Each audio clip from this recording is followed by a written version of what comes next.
Well, hey everyone. We actually have an update, and it's been ages again since my last video. So I didn't think I'd be presenting anything, but we have a Babylon 5 update. And strangely enough, it came on Star Wars Day here in Australia. It was on May the 4th that JMS did his mentioned his tweet that a Babylon 5 animated film, not in the making, it's done, it's coming, and that we would know more a week later. So we had this new graphic, this new Babylon 5 graphic appeared first, and then, a week later, to his word, there was an official announcement. I think it came via the Hollywood Reporter, and now we have a title. It's Babylon 5 The Road Home. And we have a synopsis, we have some idea on who's going to be in it, and a lot of questions, of course. But I mean, it's amazing news that um, reboot or no reboot, we are getting new Babylon 5 content, and this is prime timeline stuff. So I'm excited.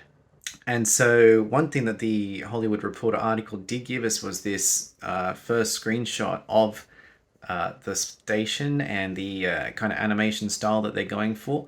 JMS has mentioned that this is sort of the ultra realistic look that they're going for. And of course, it's a space shot, so we can't really come to too much of a conclusion, but the station looks accurate. They haven't changed or tweaked it, which is a good thing. So it's a promising start. Because obviously, when it comes to an animation, it's what kind of animation style will it be? Will it be like the Star Wars projects, the Clone Wars, the Bad Batch, Star Trek Prodigy, that kind of look, or will it be more traditional format like Final Space, Lower Decks kind of style? So there's that to consider. But let's delve into some of the other details that we do know. So from the Hollywood Reporter article, we have that JMS is continuing the story he started in the 90s. Travel across the galaxy with John Sheridan as he unexpectedly finds himself transported through multiple timelines and alternate realities in a quest to find his way back home. Along the way, he reunites with familiar faces while discovering cosmic new revelations about the history, purpose, and meaning of the universe. So it's a fresh story. Alternate timelines and all that sort of thing sounds a little bit like all the multiverse stories that have come out recently, but with the B5 twist. Babylon 5 stayed away from time travel for most of its run, with the exception of the War Without End Babylon Squared story, which was obviously quite vital to the whole telling of the story. We have returning cast members: Bruce Boxleitner as Sheridan, Claudia Christian as Ivanova, Peter Jurassic as Londo, Bill Mummy will be Lanier, Tracy Scoggins as Lockley, and Patricia Tallman as Lita.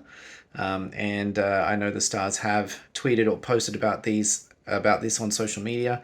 I think this, well, it's going to be the first production to have Ivanova and Lockley together. Obviously, they didn't cross paths between seasons 4 and 5 in the show. So it'll be interesting to see if there is any interaction between them two. Trying to find when this will be placed. I mean, of course, we're talking about timelines and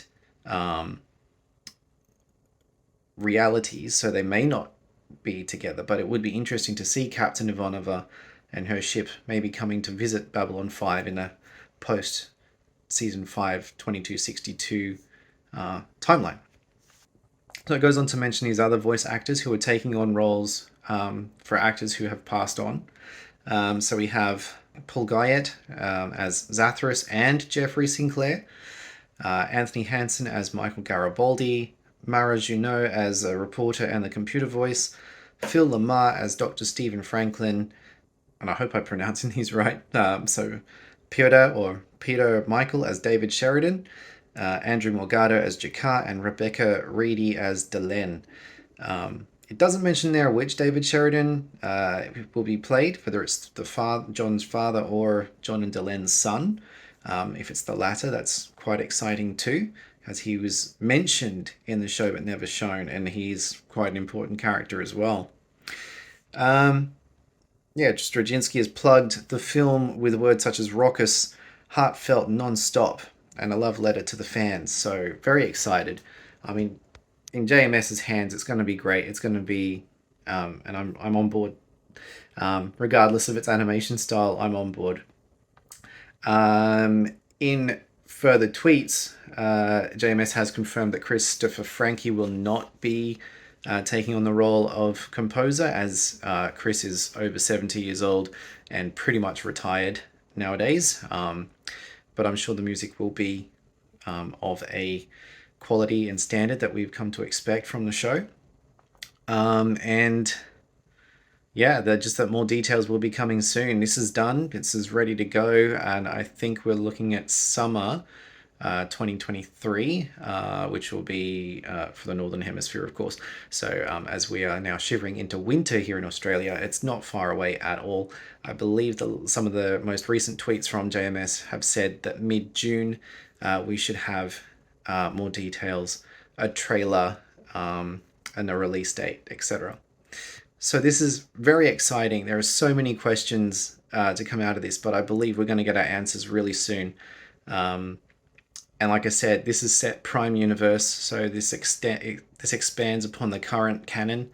And I think, I'm not sure that many would have seen this coming, but I think it's all positive. And whatever can come out of this may bode well for the reboot, which is being held up due to the writers' strike that's currently happening. Anyway, that's enough from me. I haven't said anything too new. It's all available, as always, on Twitter and online. But what do you think? You excited? Because New Babylon 5, yeah, I'm on board. All right. Well, we'll see when we get more updates, and I'll see if it's worth making a video. Thanks for watching. I'll see you later.